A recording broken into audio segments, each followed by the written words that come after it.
mga kapatid, andito naman po tayo sa ating maliit na programa. Tayo ay sama-sama at ating muli ay pakinggan at unawain ang lahat ng mga mensahe na ibinigay sa atin ng ating Panginoong si Isa o Ama. At sa inyong lahat ng mga nakikinig, sa mga kayo naroroon, ano man ang inyong katayuan sa buhay, ano man ang inyong kulay, taman o matanda, lalaki man o babae, ang importante na hinahanap ng ating Ama, yung nakikinig at umuunawa ng kanyang mga salita. Kaya sa inyong lahat, ang biyaya at awa ng ating Ama sa pamamagitan ng Espiritu ng kanyang panganay na anak na si Isa na ating Panginoon, mga Panginoon, at ating Hari ng mga hari, ay sumainyo nawang lahat. Siya nawa. At mga kapatid, pakinggan po natin ang ating handog na awit at panalangin sa ating Ama. Ang awit at panalangin ang paghingi ng tawad sa kanyang harapan, dahil tayo ay palagi na lang nagkakasala, nagkakamali dahil sa pagsunod natin sa ating sariling kalooban. Isipin natin mabuti mga kapatid, kalooban ng ating Ama ang dapat maghari sa ating puso, sa ating buong pagkatao. At yan ay ating panatiliin sa araw-araw ng kanyang kalooban, mga kapatid.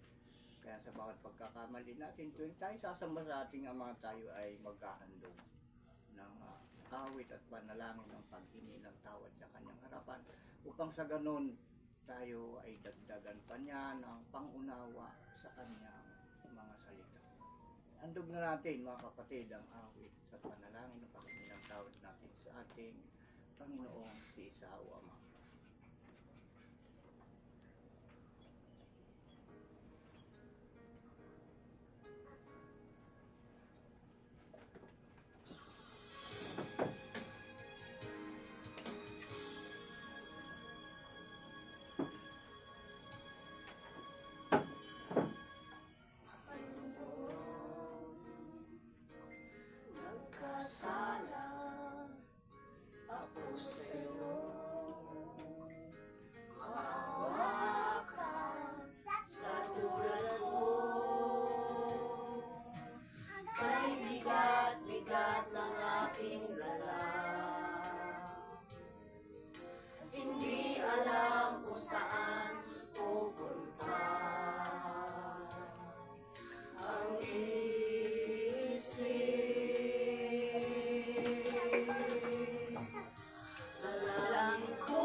Patawarin mo ako.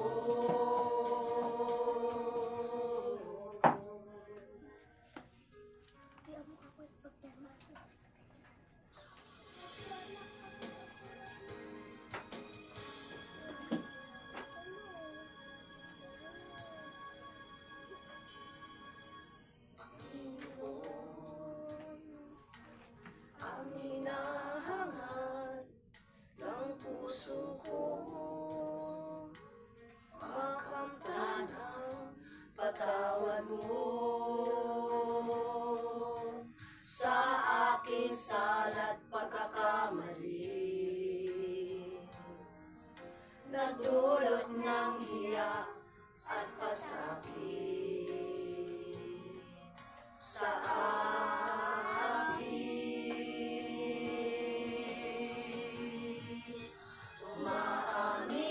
nagsisisi ako. Ayaw ko nang magkasala sa'yo. Patawarin mo ako.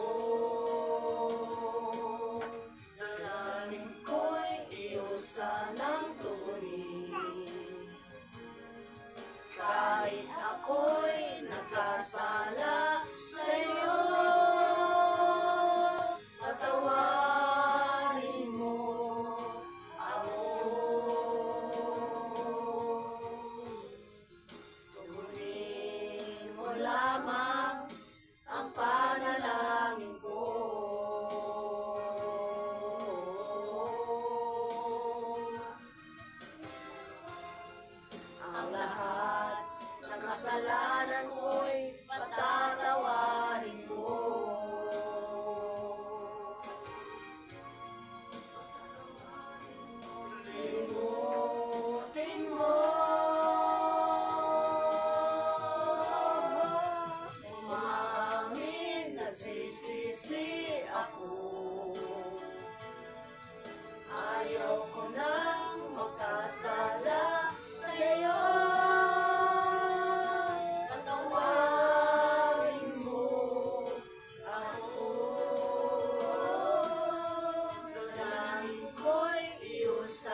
yan mga kapatid, yung ating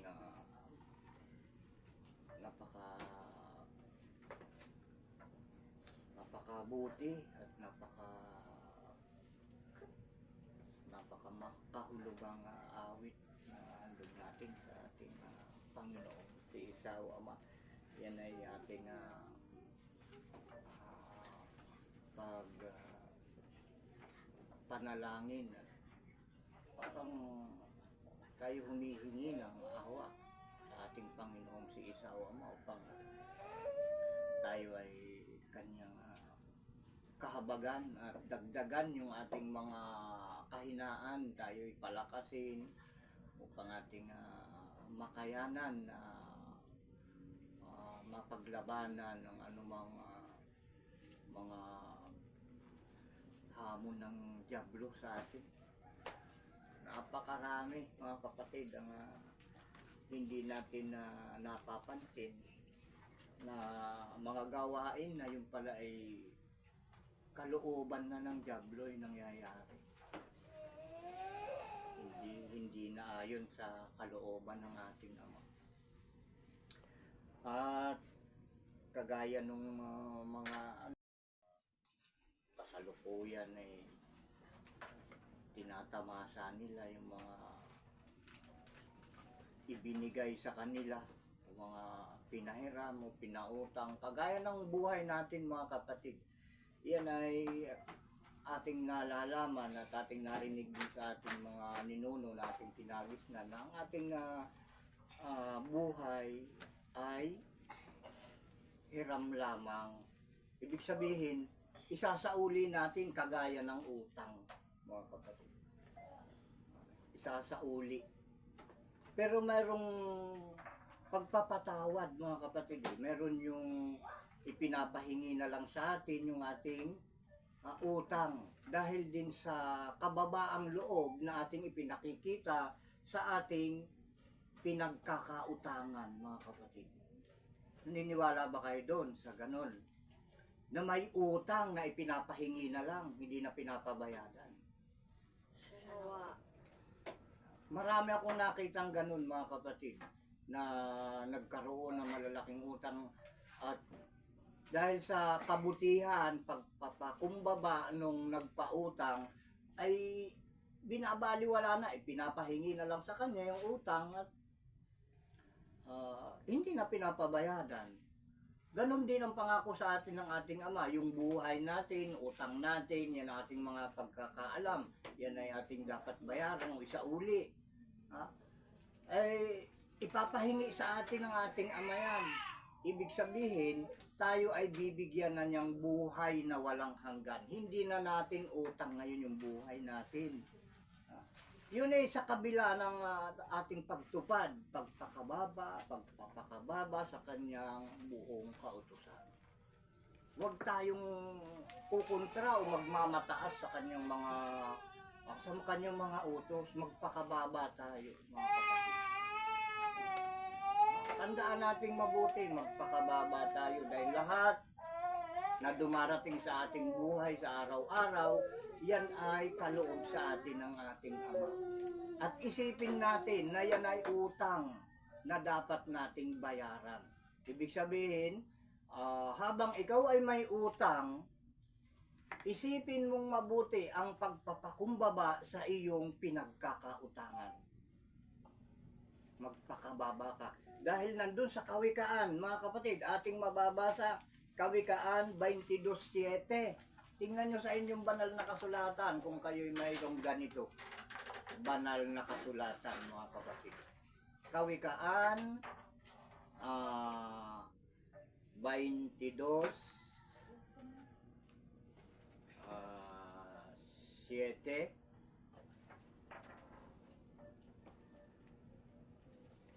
Tama ba yung pagkabanggit natin? Kawikaan 22:7.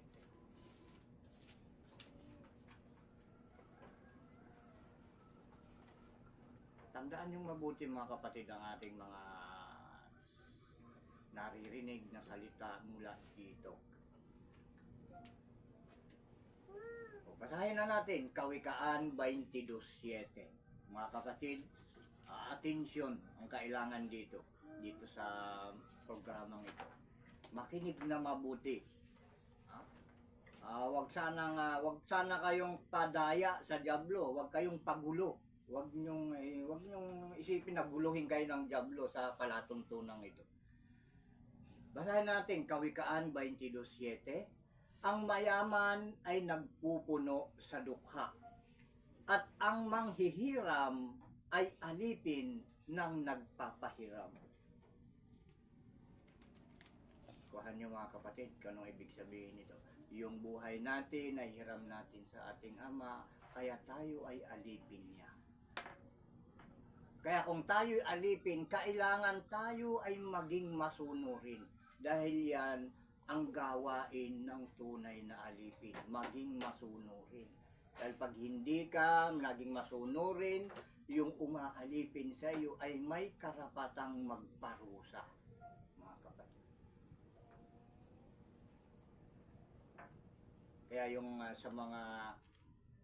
sa mga iba dyan na may utang na hindi iniisip na siya ay merong utang doble. Pag may utang ka kasi doble yung pagkakautang mo doon, utang na loob at utang na pera o ano man. Kailangan isipin natin doon. At kung may ganun kang karanasan sa buhay, yung ikaw ay kasalukuyan na nandun sa bagay na yon na pagkakautang, tandaan mo mabuti yung kinautangan mo, magpakumbaba ka doon. Dahil yan ay nakasulat. Na alipin ka ng kinauutangan mo pag ikaw ay may utang. Huwag kayong magmataas. Bago ka magmataas, bayaran mo muna yung utang mo. Bago ka magmataas. Dahil alipin ka ng kinauutangan mo. Huwag kang magmamataas. Magagalit sa iyo ang Ama. Tandang mabuti yan. At ngayon, dito naman tayo sa mensahe para sa mga magulang at anak. Ito ay rini-review lang natin. Ito yung mga mensahe na yung mga karamihan dito. At ito nga lang, kagaya ng binabanggit natin ng mga unang programa nating sa himpapawid. Himpapawid kako dahil kung saan ito nakakarating dahil tayo nga ay nasa YouTube. Mga salita na dapat na ng mga tandaang mabuti. Napakagaan. Ewan ko kung bakit napakagaan, hindi natin halos makaya. Magaan itong mga utos na ito, kung bakit dami ang hindi nakakatupad. Hindi naman natin ito pinapasan. Hindi naman natin ito hinihila. Hindi naman natin ito tinutulak, mga kapatid. Napakagaan nito. Ating lang tatandaan at ito ating magagampanan, mga kapatid. Ito ay para sa mga magulang at mga anak. Dahil hindi lahat ng mga salita o iniaral ng mga apostol, kung meron sa inyo diyan na nakikinig sa programang ito na maraming alam sa Biblia o naranasan nyo na rin magturo o kayo kasalukuyang nagtuturo pa rin hanggang ngayon, ito ay inyong nalalaman. Dahil karamihan kasi mga nagtuturo ay sa mga apostol, yung mga sinalita ng apostol, doon na sila nag-i-stay. Doon na sila nananatili. Pero isa lang ang dapat nating panatilian, ang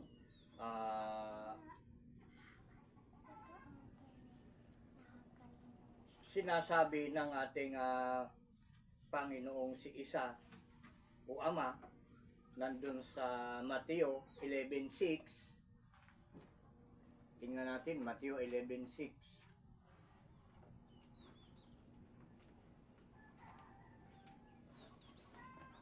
Tayo ay maagang nagdirekta kaagad tayo sa mensahe dahil tayo.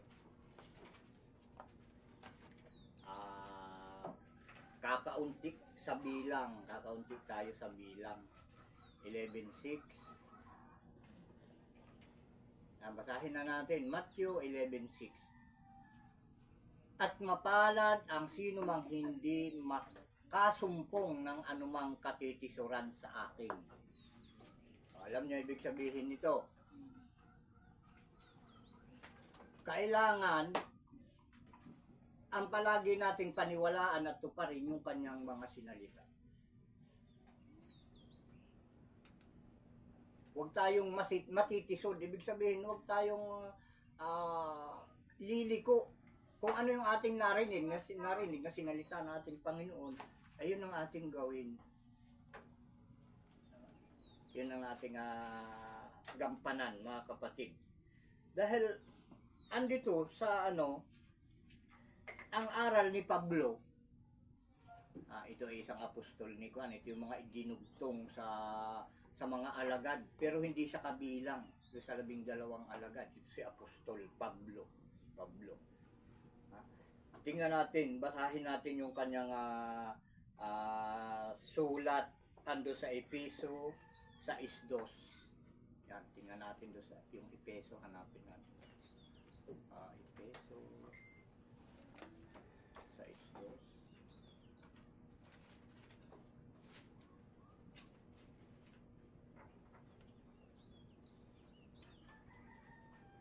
Wala pa tayong tagabukulat. Ayun, Efeso. Yung paano natin. 6:2. Tingnan nyo mga kapatid kasasabi ko lang kanina na mapalad yung tao na hindi makakasumpong ng anumang katitisuran. Yung hindi tayo matitisod sa kanyang mga aral. Kung ano sinabi niya, yun ang ating panatilian. Tingnan nyo yung aral ni Pablo. Kung ano ang pinagkaiba sa aral ng ating Panginoong Jesus. Ang sabi ni Pablo sa Efeso 6:2, igalang mo ang iyong ama at ina na siyang unang utos na may pangako. Anong pagkaalam nyo mga kapatid kung anong unang utos?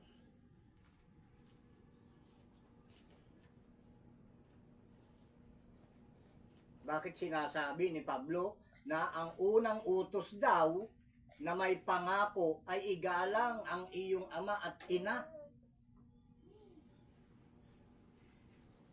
Tama ba ito mga kapatid? Unang utos ba talaga ito?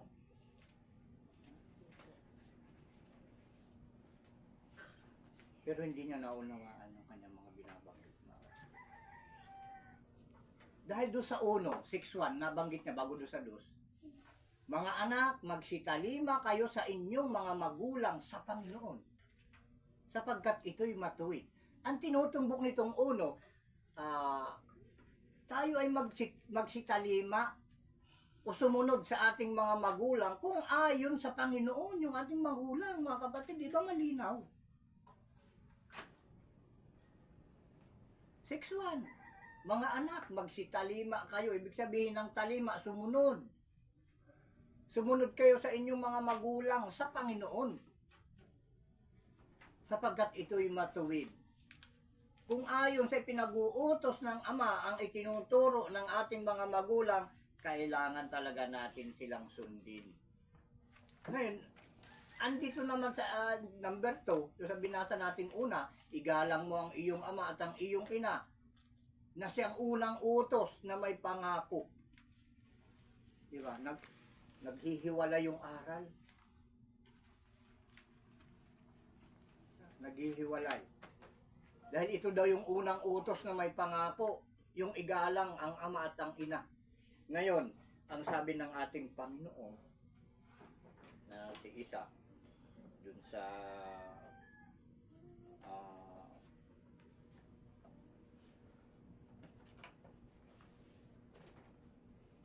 kung ano yung unang utos na sinasabi ng ating Panginoong si Isa o Ama. Basahin natin sa Deuteronomio 6:1 hanggang 7. malalaman natin kung ano yung unang utos. Tanda natin mabuti, sabi ni Pablo, ang unang utos daw ay ang igalang ang ama at ang ina. Yun daw yung unang utos. Pero tingnan natin kung talaga ito'y turo ng ating Panginoon. Deuteronomio,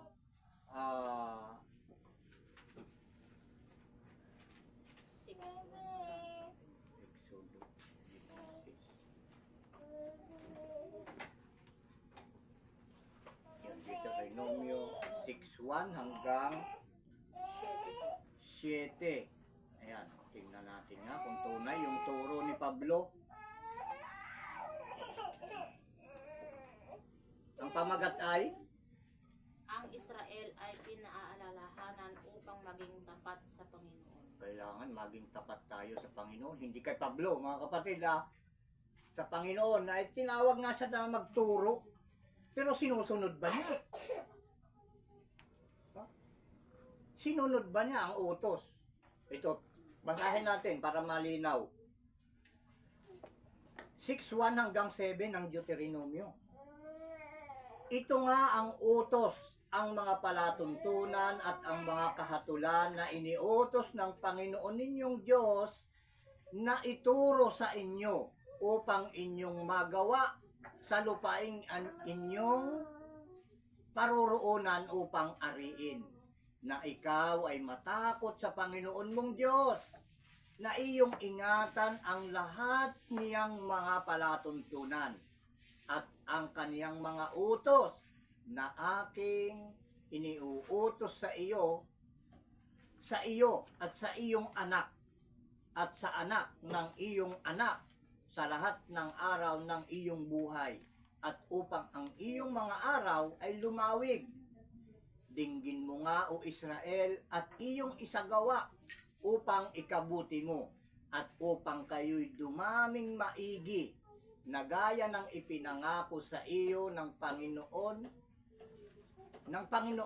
ng Diyos ng iyong mga magulang sa lupaing binubukalan ng gatas at pulot. Dinggin mo, O Israel, ang Panginoon nating Diyos ay isang Panginoon, at iyong iibigin ang Panginoong Diyos ng iyong buong puso at ng iyong buong kaluluwa at ng iyong buong lakas. At ang mga salitang ito na aking iniutos sa iyo sa araw na ito ay sa iyong puso, at iyong ituturo ng buong sikap sa iyong mga anak, at iyong sasalitain tungkol sa kanila, sapagkat ikaw ay nakaupo sa iyong bahay. Pagka ikaw ay nakaupo sa iyong bahay, at pagka ikaw ay lumalakad sa daan, at pagka ikaw ay nahihiga, at pagka ikaw ay bumabangon. Yun ay tinuturo sa mga magulang. At doon pa sa sa Matthew 22:35 hanggang 37 hanggang 40. Matthew, punta tayo Matthew 22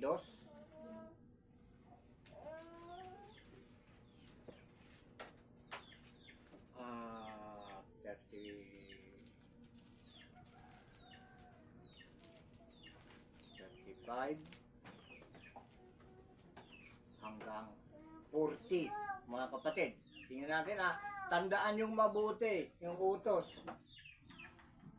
Kung ano yung pangunang utos, yung unang utos. Dahil sabi ni Pablo ay magulang daw ang kailangang pakinggan. Igalang ang magulang, ang iyong ina at ang ama. Yan daw ang unang utos, ika ni Pablo. Tandaan natin mabuti yan. Yan, ulitin ko, tingnan nga natin kung talagang sinunod ni Pablo ang utos. Kasi ay mangaral ng tapat sa ating ama. Basahin na natin Matthew 22:35 hanggang 40. At isa sa kanila na tagapagtanggol ng kautusan ay tinanong siya ng isang tanong upang siya ay tuksuhin. Guro, ito yung Panginoon. Tinanong nila, Guro, halimbaga ang dakilang utos sa kautusan? At sinabi sa kanya, ibigin mo ang Panginoon mong Diyos ng buong puso mo at ng buong kaluluwa mo at ng buong pag-iisip mo. Ito ang dakila at pangunang utos. Sino ngayon ang dapat natin paniwalaan, mga kapatid? Si Pablo ba? O ang ating Panginoon? Ang sabi ng ating Panginoon, nang siya itanungin kung ano ang unang utos, pangunang utos, ang sagot niya yung ibigin ang Panginoon ng buong puso, buong kaluluwa at buong pag-iisip. Yun yung unang utos.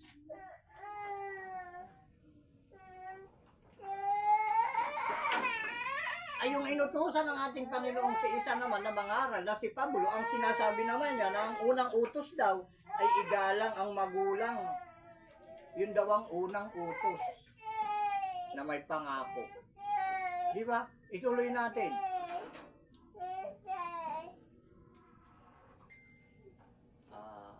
At ang pangalawang katulad ay ito, ibigin mo ang iyong kapwa na gaya ng iyong sarili. Sa dalawang utos na ito ay nauuwi ang buong kautusan at ang mga propeta. Ay yung ikalawa ay ibigin ng kapwa. Yun yung ikalawa.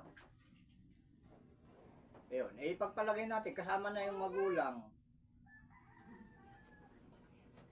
Ay kapwa din yun eh. Kung ikaw ay kasali sa pamilya, ay kapwa mo na yun dahil kapamilya ka na eh. O kasama na yun sa kapwa. Pangalawa lang mga kapatid. Ikalawang utos lang. Kaya sabi dito sa Kurte, sa dalawang utos na ito ay nauuwi ang buong kautusan at ang mga propeta. O, dalawa lang yung utos mga kapatid. Yung kinauuwian ng 10 utos, kanya buong kautusan. At yung mga salita ng mga propeta ay nasa nakapaloob dun sa dalawang utos lang na yon. Ibigin ang Panginoon Diyos. Kung ibigin mo ang Panginoong Diyos ng buong puso, ang Panginoong si Isa o Ama, ng buong puso, buong kaluluwa, buong pag-iisip. Ayun. Tapos ay ibigin mo ang iyong kapwa kagaya ng iyong sarili.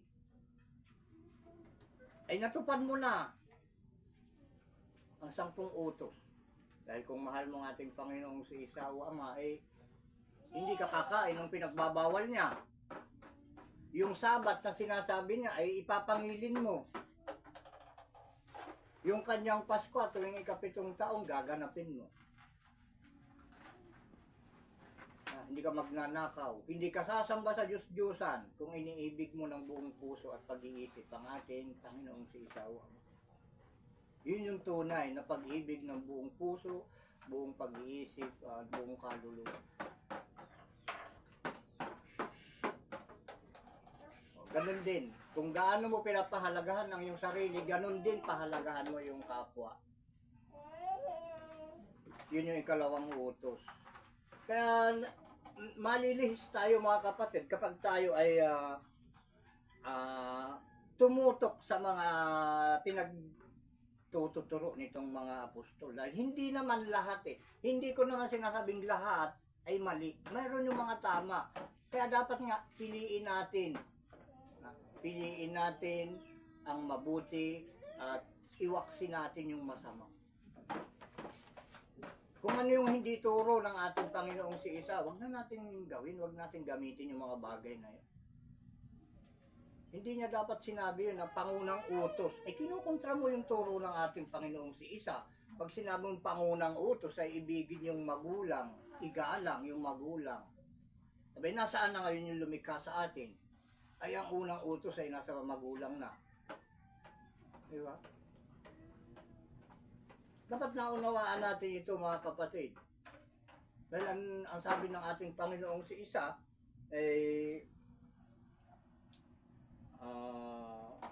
andun nga sa Lucas, Matthew 11:6 nating nabasa kanina. Mapalad ang tao na balikan natin 11:6. Mapalad ang sino mang hindi makasumpong ng anumang katitisuran sa akin. Di si Pablo ay natisod dun sa aral niya. Unang utos ay ibigin yung Panginoon. Ang sinabi naman niya, unang utos daw ay ibigin yung magulang.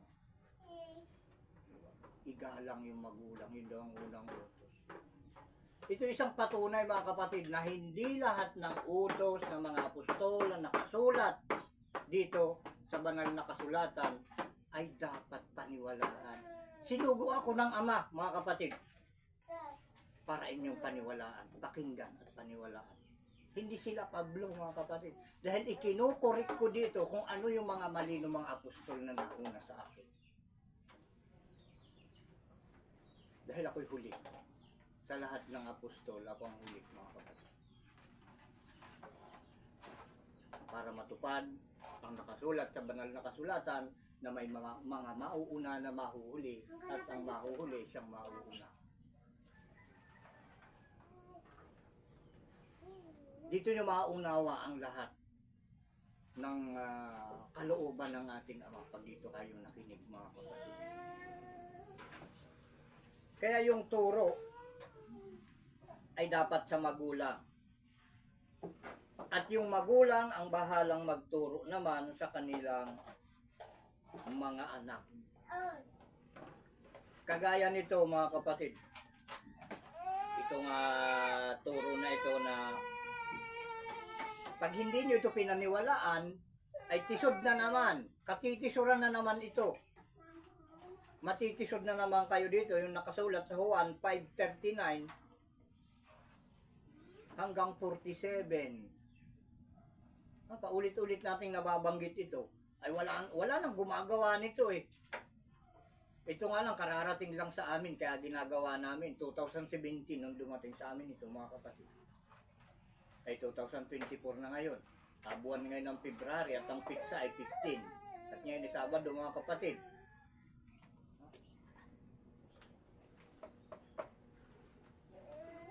So, sana huwag kayo matitisod dito sa aral na ito. Basahin natin sa Juan 5. 39 hanggang 47.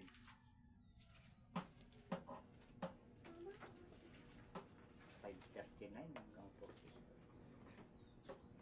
Ilang bihis nang nabasa ito, mga kapatid. Bawat pagbasa, pagmensahe kasi nito ay aking ginuguhitan. Ginuguhitan ko yung tagiliran para malaman kung naimensahe na o hindi. Ilang ulit itong mabasa na. Ito ay kabilang sa mga kapatid, sa aral na hindi natin dapat katisuran. Dapat maniniwala tayo dito para tayo huwag matisod, mga kapatid. Huwag tayong madapa. Huwag tayong maligaw. Basahin na natin. 5:39 hanggang 47. Kita nyo, mga kapatid. Basahin natin. Saliksikin ninyo ang mga kasulatan sapagkat iniisip ninyo na sa mga yaon ay mayroon kayong buhay na walang hanggan at ang mga ito ay siyang nagpapatutuo tungkol sa akin. At ayaw kayong magsilapit sa akin upang kayo'y magkaroon ng buhay. Hindi ako tumatanggap ng kaluwalhatiang mula sa mga tao. Hindi siya tumatanggap ng mga papuri na mula sa tao. Ang hinahangad niya, siya ay purihin ng ating Ama. At paano pupurihin ng Ama ang bawat tao? Sa pamamagitan ng pagtupad natin sa kanyang mga utos. Pararangalan ka ng ating Ama kapag tumutupad ka sa kanyang utos. Hindi ang tao ang magpaparangal sa atin. Kapag tayo ay sumunod sa utos ng ating Ama, yun ang ating hangarin. Parangalan tayo ng ating Panginoong si Isaw Ama sa pamamagitan ng pagsunod natin sa kanyang buong kautusan. Yan, sama tayo. hindi kayo tumatanggap ng kaluwalhatian. Hindi ako tumatanggap ng kaluwalhatian mula sa mga tao. Datapat nakikilala ko kayo na kayo'y walang pag-ibig sa Diyos sa inyong sarili. Naparito ako sa pangalan ng aking Ama at ayaw ninyo akong tanggapin. Kung iba ang pumarito sa kanyang sariling pangalan, ay siya ninyong tatanggapin. Kita niyo, salitang sumpa ito mga kapatid. Kung iba ang pumarito sa kanyang sariling pangalan, ay siya ninyong tatanggapin. Ngayon, hindi ako matanggap ng sanglibutan dahil sa pangalan ng Panginoon. Yun yung dala-dala ko dito. Kaya nakasulat mga kapatid. Hallelujah. Ito sa banal na kasulatan. Mapalad ang pumaparito sa pangalan ng Panginoon. Kung inyong nabasa na yan mga kapatid. Sinasabi ko sa inyo ng tahasan na hindi ako ang founder dito. Hindi ako ang pastor dito. Ang pastor dito ay ang aking Panginoong si Isa. Siya yung nagtuturo sa ating lahat. Kaya puro banal na kasulatan ang ating binabanggit dito mga kapatid. Dahil ang hinahangad ko rin ay ang kaluwalhatian na ibibigay ng ating Ama sa pamamagitan ng pagtupad natin sa mga salita ng ating Panginoong si Isa. Doon nga sa 43, naparito ako sa pangalan ng aking Ama at ayaw ninyo akong tanggapin. Kung iba ang pumarito sa kanyang pangalan, ay siya ninyong tatanggapin. Di ba? Ang daming tinanggap na ng mga tao. Yung mga pari, si Kibuloy, di ba pinagtatanggap niya? Sila yung mga founder eh. Diba? Tinanggap niya ng mga tao yan. Si sinong relihim pa yan na napakalaki, yung iglesia ni Manalo, di ba, tanggap nila si Manalo, pero ang ating Panginoon natanggap na ba?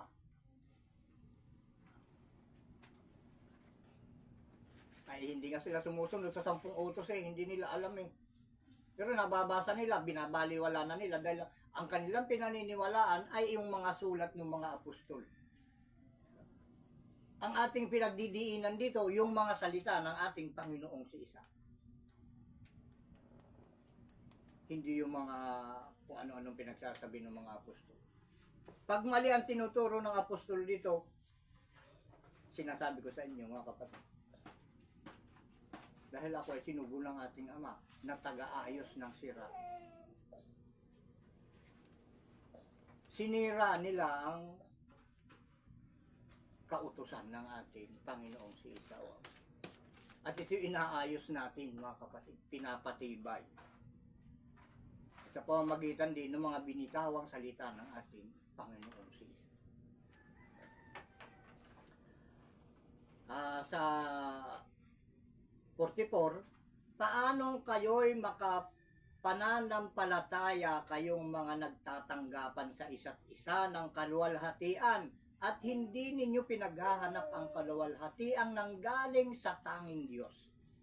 Huwag ninyong isiping ako ang sa inyo'y nagsusumbong sa Ama. May isang magsusumbong sa inyo. Sa makatuwid bagay si Moises, yaong pinaglagakan ninyo ng inyong pag-asa. Sapagkat kung kayo'y nagsisisampalataya kay Moises, ay magsisampalataya kayo sa akin. Sapagkat tungkol sa akin, siya ay sumulat. Ngunit kung hindi kayo magsisipaniwala sa kanyang mga sulat, ay paanong magsisisampalataya kayo sa aking mga salita? Diba? Ngayon, yung mga hindi naniniwala sa sulat ni Moises, sila yung nagsasabi na ang unang utos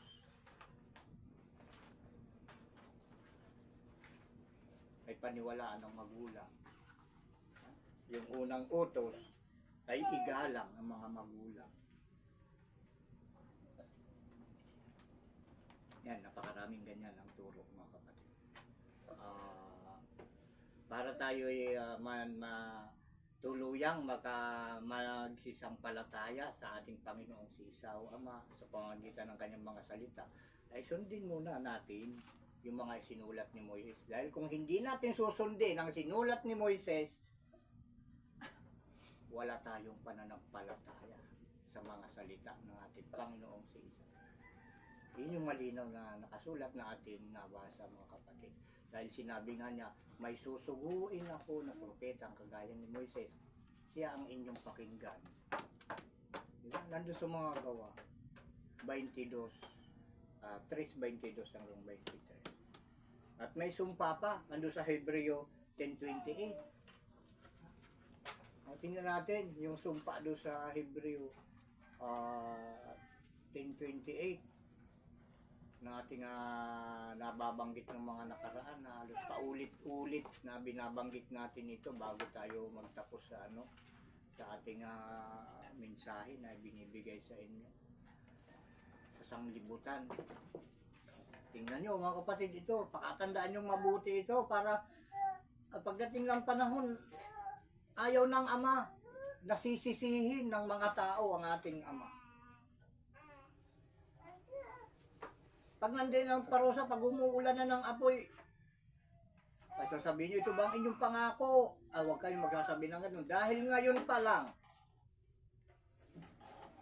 sinasabi na ng ating mga balik loob tayong lahat sa Kanya. At ang paraan ng pagbabalik loob sa Kanya, yung 10 utos na ibinigay nung una, yun ang ating balikan, yun ang ating sundin, mga kapatid. Yung 10 utos na ibinigay kay Moises. Dahil pag hindi natin ito sinunod, ito mangyayari sa atin na ating mababasa sa Hebreo 10:28, mga kapatid. Basahin natin. Ang magpawalang halaga sa kautosan ni Moises sa patutuo ng 2 o 3 saksi ay mamamatay na walang awa. Ayan. Paulit-ulit natin binabanggit. Pag hindi nyo ito pinaniwalaan, sinasabi ko sa inyo, lahat kayo tisod. Lahat kayo bagsak pag hindi nyo ito pinaniwalaan, mga kapatid. Dahil sa pamamagitan ng salitang ito, mayroon siyang sinugo rito. Nandun nga sa gawa. 3:22-23. Tilang ulit na natin binabasa, binabanggit. At dito sana ay muli ay ating pinapalingas yung ilawan ng sanglibutan, mga kapatid. Ito yung mga mensahe na dito nyo lang maririnig. Kailangan ay ating paniwalaang mabuti yung kanyang mga sinabi. Dahil ang ating Panginoon na si Isa, yan ay higit pa kaysa sa mga anghel, mga kapatid. Nagtamo siya ng karangalan na higit sa mga anghel. Karangalan at pangalan na higit sa mga anghel, mga kapatid. O baka di mo pa nalalaman ito. Dahil yung iba pinaniniwalaan talaga yung mga anghel sila pa nga yung nagsabi kung kailan ipapanganak ang ating Panginoon. Kapag alam nila yung anghel mas higit isa doon sa ating Panginoon. Pero ito yung katotohanan, kabuuan, mga kapatid, na ating mababasa doon sa Hebreo 1:1 hanggang 6.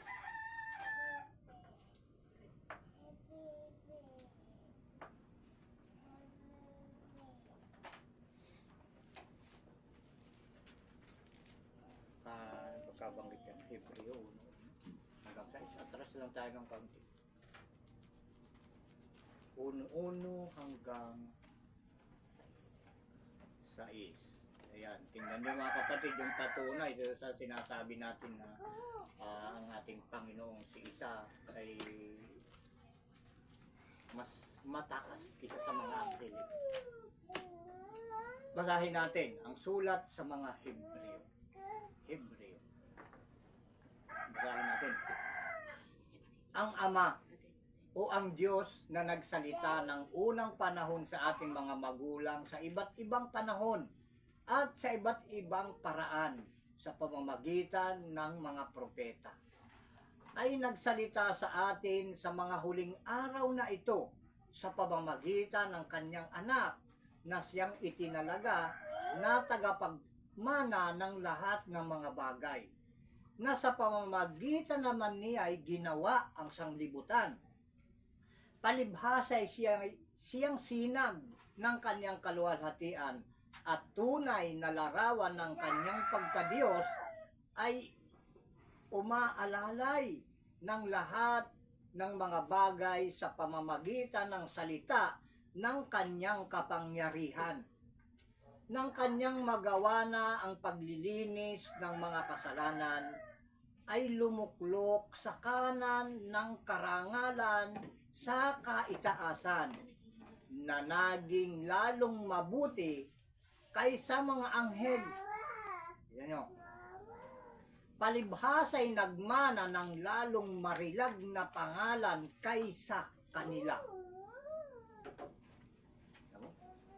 Ating babalikan itong marilag na pangalan. Kung bakit naging mas marilag ang pangalan ng kanyang panganay na anak kaysa sa mga anghel. Sapagkat kanino nga sa mga anghel sinabi niya, kailanman ikaw ay aking anak, ikaw ay aking ipinanganak ngayon, at muli ako'y magiging kanyang ama at siya'y magiging aking anak. At muli nang dinala niya ang panganay sa sangkalupaan ay sinabi, at sambahin siya ng lahat ng mga anghel ng Diyos. Kayo, walang pagdududa mga kapatid, na ang ating Panginoon na si Isa ay higit kaysa sa mga anghel.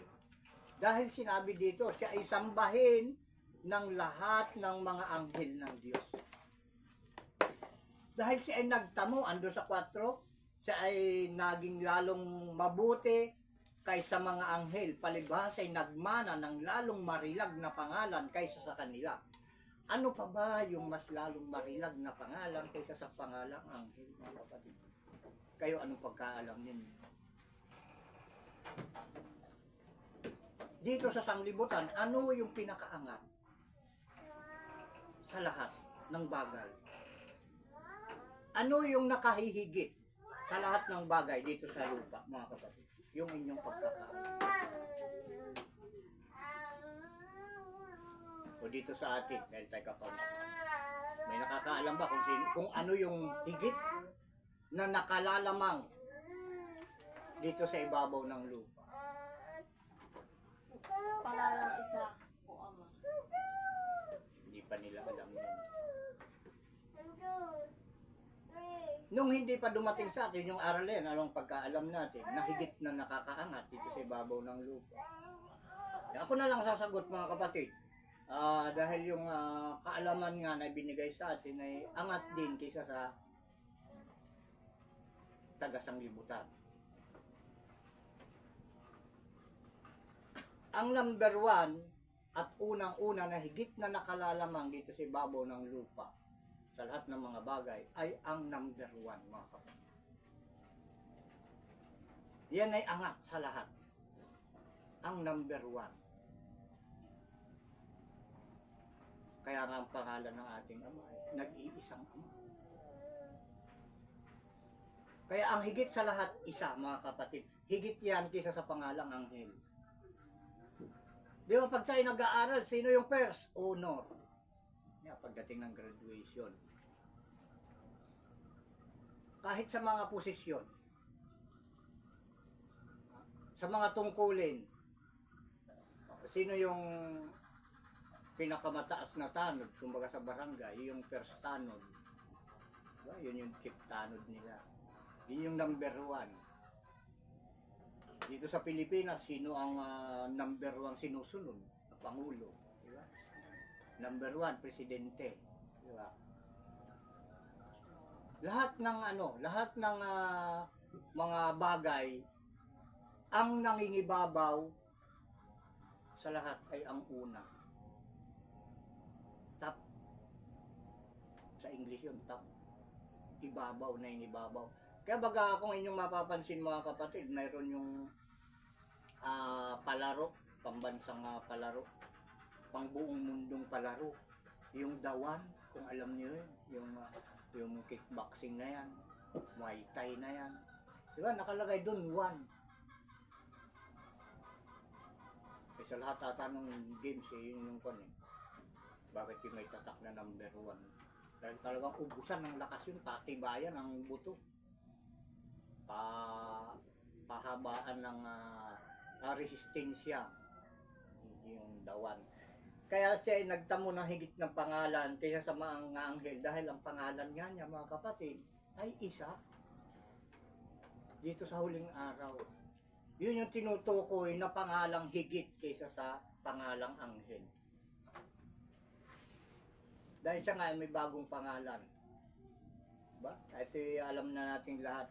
At kung ikaw ay lagi nakikinig dito, yung kanyang bagong pangalan na nakasulat dun sa Apokalipsis 3:12 ba yun? Ating mga balikan.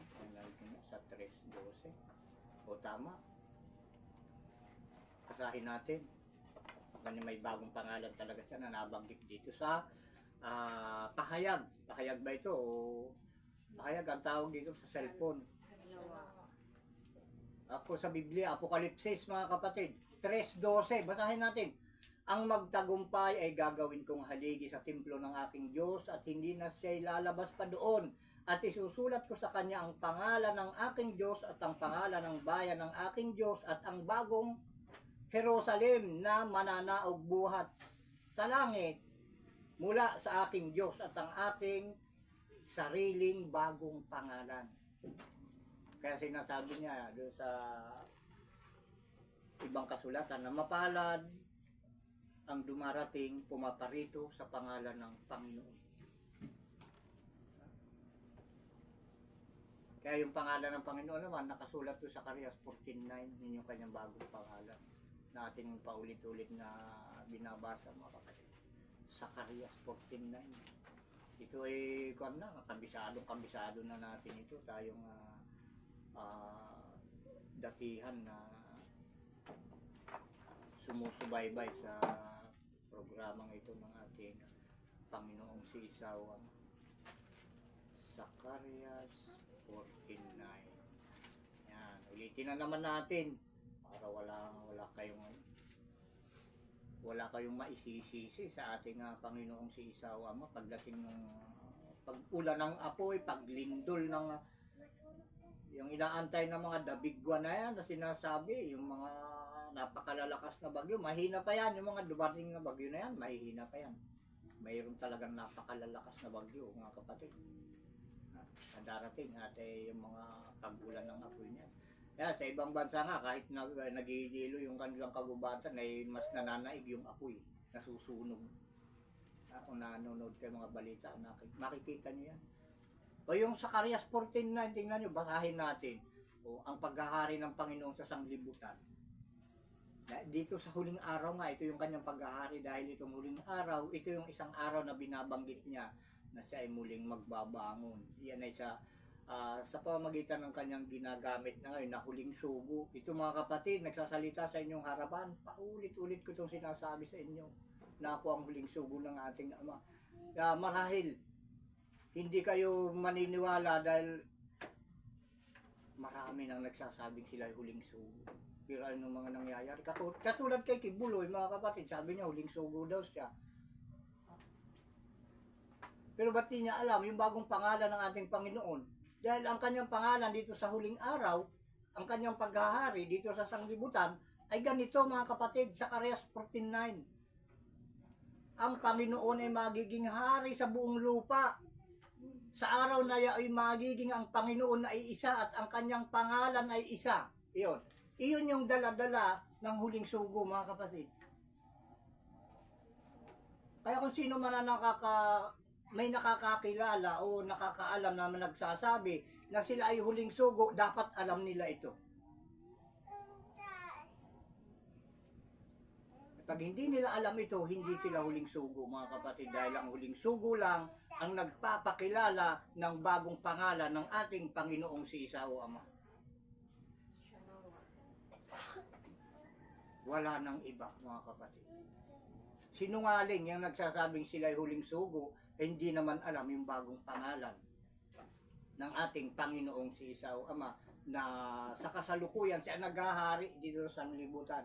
Kaya lahat ng mga may pusong masasama, yan ay mga magpapakasama pa. At lahat ng may pusong mabubuti dito sa panahong ito, sa huling araw na ito ay magpapakabuti pa, mga kapatid.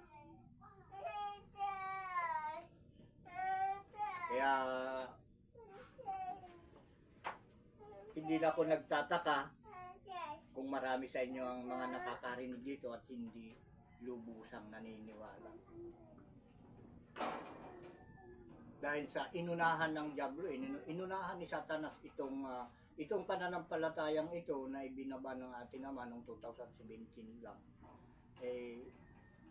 Lahat ng binabanggit natin dito ay binanggit na rin ng mga nauna at yung iba mga nakakulong na dahil sa kanilang mga kasinungalingan.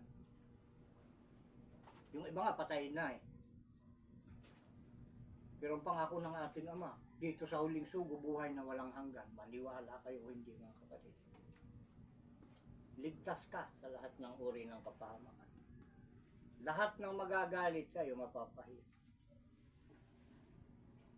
May ganun ba? May ganun ba kayo naranasan? Ang katuwiran nila, lahat mamamatay.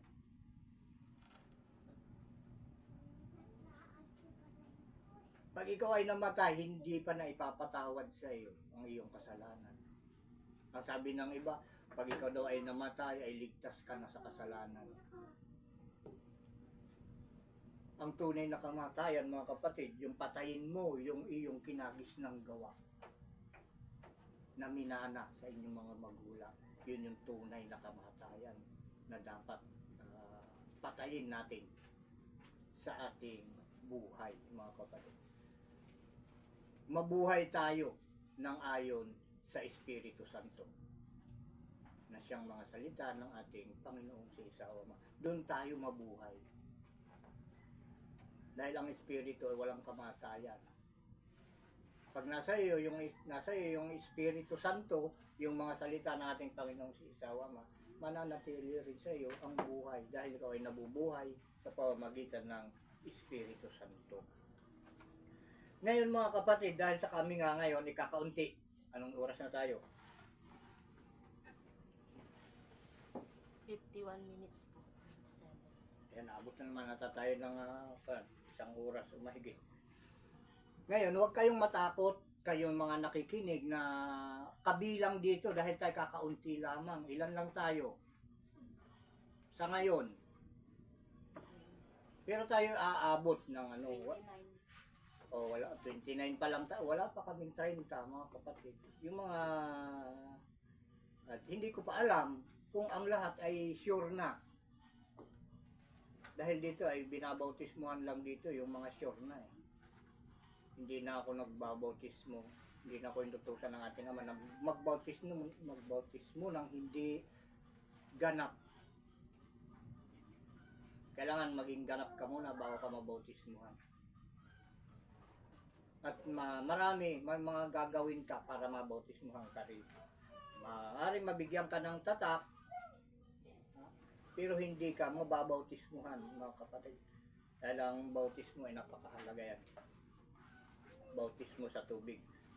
At meron tayong bautismo sa Espiritu Santo. Ngayon, kung kakaunti nga kami, 29 pa lang yung bilang. Pero hindi pa yan yung hindi pa yan yung gayong binabanggit ko, hindi pa sure. Dahil marami yung nahihila ng diablo, maraming alipin, nagiging alipin ng kabulukan. Dinaig sila ng sanglibutan. Ay yung mga tunay na nabautismuhan na dito, mayroon ng mga terintas, alam na yung bagong awit na nakasulat sa banal na kasulatan, nang matututo lang nung awit ngayon ay 144,000 lang. At kami nga ang pangunahing bunga sa nakakaalam ng bagong awit na yun, mga kapatid. Ilan pa lang kami na marunong ng bagong awit na yun. Ilan pa lang? 11 pa lang kami, mga kapatid. Dere mo, 144,000 ang magiging ganun. At sino man ay hindi makakaalam yun kung hindi yung 144,000 lang. Hindi lahat ng binibigyan ng ganyang dasal o awit, bagong awit ay matututo mga kapatid. Hindi lahat. Meron yung matututo, merong hindi. At pag hindi mo na kaya yan, ikaw mismo magre-resign ka pag hindi mo kaya yan. Subukan nyo itong pananampalataya. Ito, kakaiba ito mga kapatid dahil ito bago. Bago sa ating pakiramdam. Pero kung ating susugsugin, babalikan ang pinanggalingan nito, ay ito'y dati. Kaya tayo pinapabalik. Magbalik loob tayo. Dahil ito'y dati, hindi talaga ito bago. Parang bago lang dahil ngayon lang talagang tunay na ginaganap. Parang bago lang. Kaya yung bagong awit ngayon ay parang bago. Pero sa totoo, nakasulat, hindi bago. Dahil kung bago, hindi nakasulat eh. Pero kung dating nakasulat na, hindi yan bago mga kapatid. Hindi lang ginagawa, kaya parang bago. Brand new pa rin, dahil hindi pa ginagamit. Ngayon pa lang. Ngayon, kahit kakaunti kami mga kapatid, ang nakasulat naman sa Lucas 12:32. Huwag tayong matakot kung tayo ay kakaunti. Huwag kayong mainggit doon sa napaka-libo-libo, milyon-milyon na mga relihiyon. Huwag kayong matakot din doon dahil ang pangako ng ating Ama ay nasa kakaunti. Nasa iilan lang ang pangako ng ating Ama, wala sa milyon o libo. Dito sa panahon to ngayon. Pero darating yung panahon na pagkatapos nitong itinakdang 144,000, magiging laksa-laksa ito mga kapatid. Ito lang yung pangunahing bunga ngayon para maging laksa-laksa yung lingkod na tapat ng ating Panginoong si Isao Ama. Lucas 12:32, ating babasahin ng patungkol sa mga sa atin na kakaunti pa lang sa ngayon.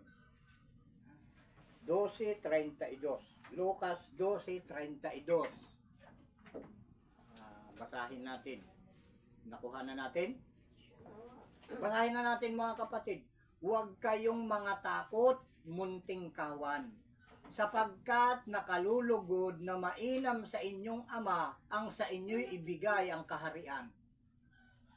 Munting kawan. Alam niyo yung kawan? Grupo. Diba yung grupo kawan?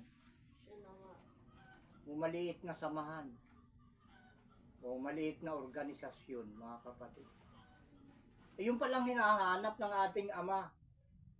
Huwag kayong mga takot, munting kawan, sapagkat nakalulugod na mainam sa inyong Ama ang sa inyo'y ibigay ang kaharian.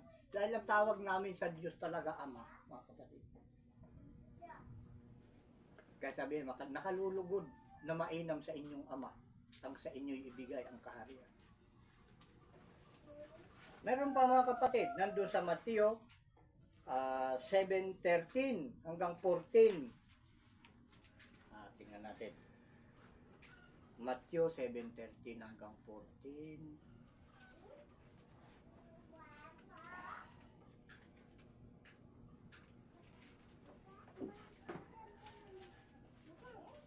Kakaunti. Sa ngayon mga kapatid, ilan lang kami dito? 3, 4, 5. 6 lang kami dito mga kapatid na may pangunawa. Mga bata yung kasama naming iba. Yung isa tulog na ata. Mateo 7:13 hanggang 14 mga kapatid. Tingnan nyo itong pa na ito. Salitang ito.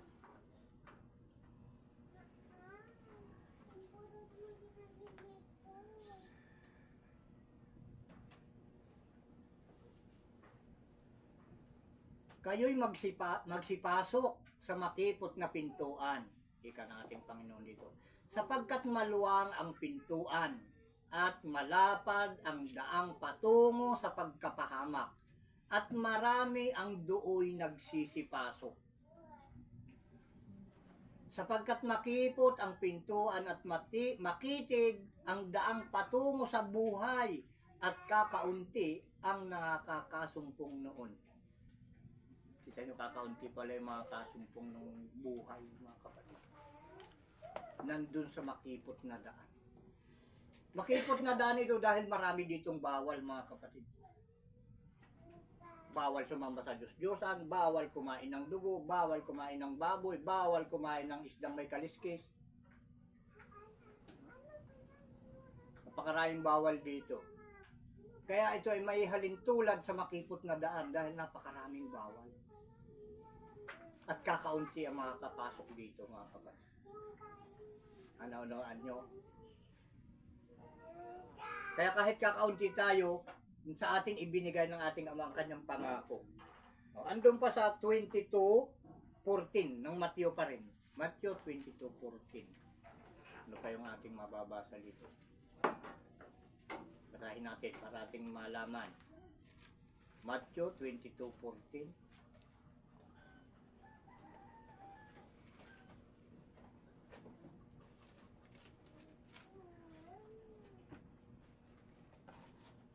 Ayun, yun pala.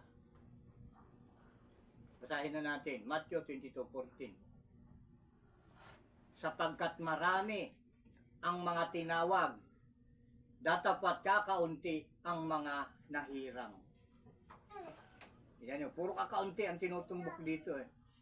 Marami ang tinatawag dahil buong sanglibutan alam na ito eh. Itong pagtawag na ito yung pagtunog ng ito yung huling pagtunog ng pakakak, mga kapatid. Huli na ito. Wala nang susunod pa rito. Alam nyo, inunahan ni Kibuloy ito eh. Na siguro narinig nyo rin kay Kibuloy ito sinasabi ko. Na wala nang susunod daw sa kanya, sabi. Ako 2017 eh. Anong taon siya nagsimula? Ay, hindi pa nga kami nakarehistro eh. 2017. Sabi na wala nang susunod sa kanya. Sabi pa nga niya eh, pag hindi kayo dumaan sa akin, hindi kayo pupunta sa langit. Ika na. Ay pag nadaan ka sa kanya, sinasabi ko, punta ka muna sa Bilibid. Nandun siya eh. Diba? Gusto mong dumaan sa kanya, kumustahin mo, nandun siya. Ay, mga kasinungalingan niya, diba? Ay pag huling sugo ka, hindi mangyayari yun eh. Dahil may pangako ang ating Ama sa kanyang huling sugo. Mapapahiya ang lahat ng mag-iisip ng masama, lahat ng magagalit. Lahat ng kakalaban sa kanyang huling sugo, mapapahiya. Sa kabila ng siya ikwan, nasa pinakamababang uri ng pamumuhay yung kanyang sinugo, mga kapatid. O diba, pinapatunayan dito sa ating mga binasa na huwag tayong matakot kahit tayo kakaunti at napakarami nila. Dahil ang pangako nga ay dun sa kakaunti. Marami ang tinawag, datapat kakaunti ang mga nahirang. Ang hinirang, yun yung mga itinaas. Yun yung mga pinarangalan, mga hinirang. Dahil sa pagtupad sila ay hinirang. Sa pagpupursigi. Hindi nagsawa. Nagtiis hanggang wakas. Kaya ang kinamit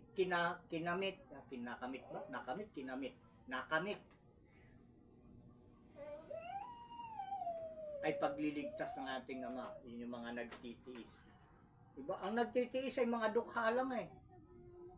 Diba? Kaya sabi niya, ang magtiis hanggang wakas, yung maliligtas. Ay nagtitiis ba yung mayayaman?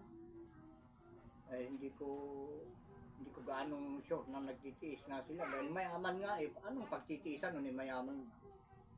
Mabibili nila lahat ng gusto nila. Kaya sa palagay ko yung mga yaman, walang pagtitiis na nagaganap sa kanila. Utos doon, utos diyan. Diba? Galit doon, galit dito.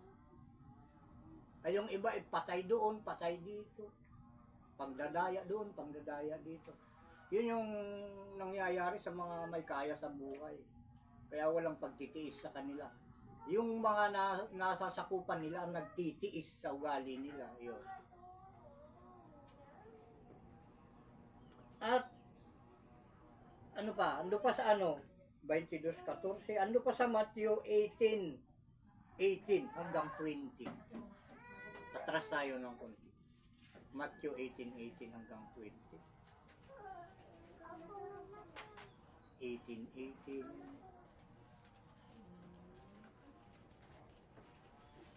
hanggang 20.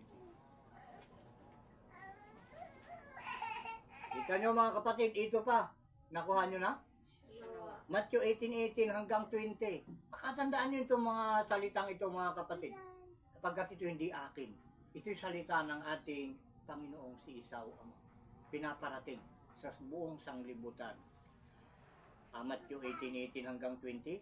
Katotohanan sinasabi ko sa inyo. Kita nyo, katotohanan ito Katotohanan sinasabi niya na ang lahat ng mga bagay na inyong talian sa lupa ay tatalian sa langit. At ang lahat ng mga bagay na inyong kalagan sa lupa ay kakalagan sa langit. Alam niyo ba ibig sabihin nito? Lahat ng hindi patatawarin dito sa palatuntunan ito ay hindi rin patatawarin ng Ama sa langit. Pero lahat ng patawarin dito ay patatawarin din ng aking Panginoong si Isaw Ama na nasa langit. Muling sinasabi ko sa inyo na kung pagkasunduan ng dalawa sa inyo sa lupa ang nauukol sa anumang bagay na kanilang hihingin ay gagawin sa kanila ng aking Ama na nasa langit. Sa 20, sapagkat kung saan nagkakatipon ang 2 o 3 sa aking pangalan, ay naroroon ako sa gitna nila. Aanim lang kami dito mga kapatid na may eksaktong pangunawa isip. Aanim lang kami dito. Pero ang sabi niya ay 2 o 3 lang Nandun na sa gitna. Kaya mga kapatid, ay lumampas kami sa kuta.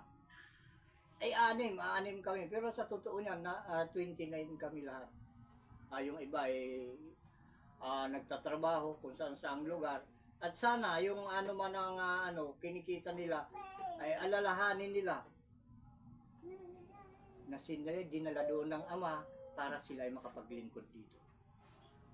Alalahanin ninyo, saan kayo man naroon mga kapatid ko na tinatawag ng ating Ama, kapatid sa ating Ama na nasa langit, saan man kayo naroroon, ano man ang inyong mga biyaya na nararanasan, ay alalahanin din ninyo ang palatuntunang ito na ibinigay sa atin ng ating Ama. Dahil wala kayo dyan kung hindi kayo pinahintulutan ng ating Ama.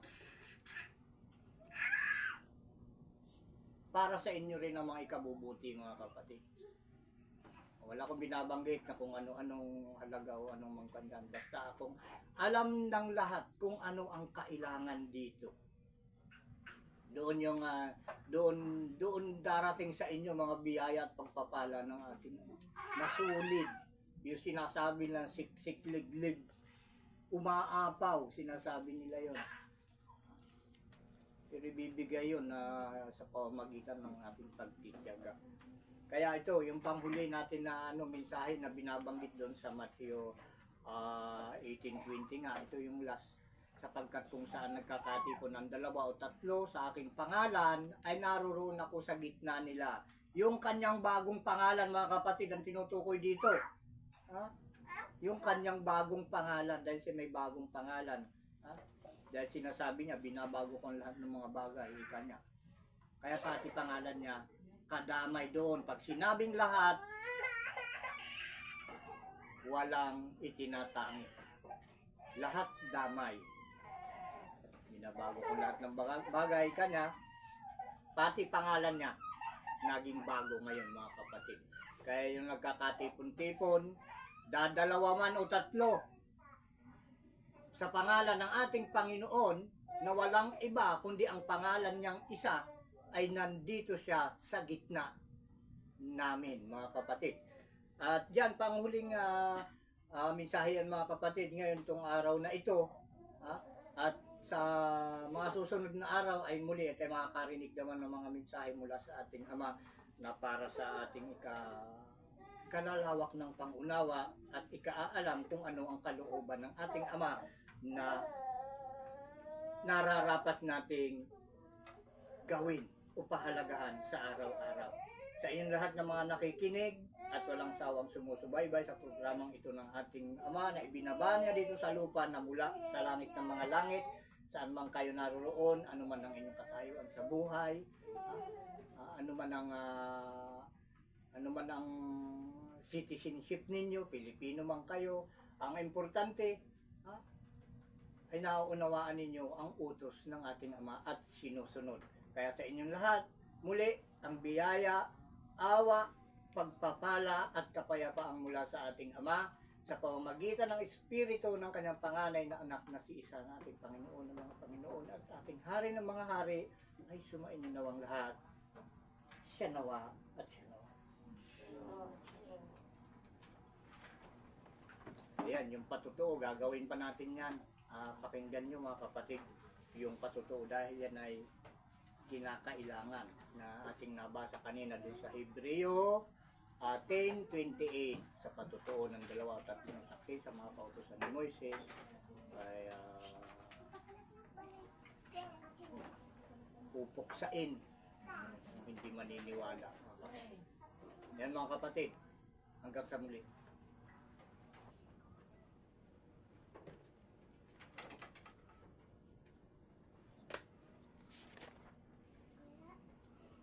Taas natin ang ating kanang kabay, sabay-sabay po tayo magpapatutuo. Kami po ay nagpapatotoo at sumasaksi na ang lahat ng mga salita na inyong narinig ay pawang katotohanan at pawang galing sa banal na kasulatan na mula sa bibig ng sanga ng Panginoon na si Isa na anak ng tao na sinubo ngayong huling araw na ang mga salitang lumabas sa kanyang bibig na sinubo ng ating Ama na sa atin ay lumikha at lumikha ng mga bagay na nakikita at hindi nakikita. Siya nawa at siya nawa.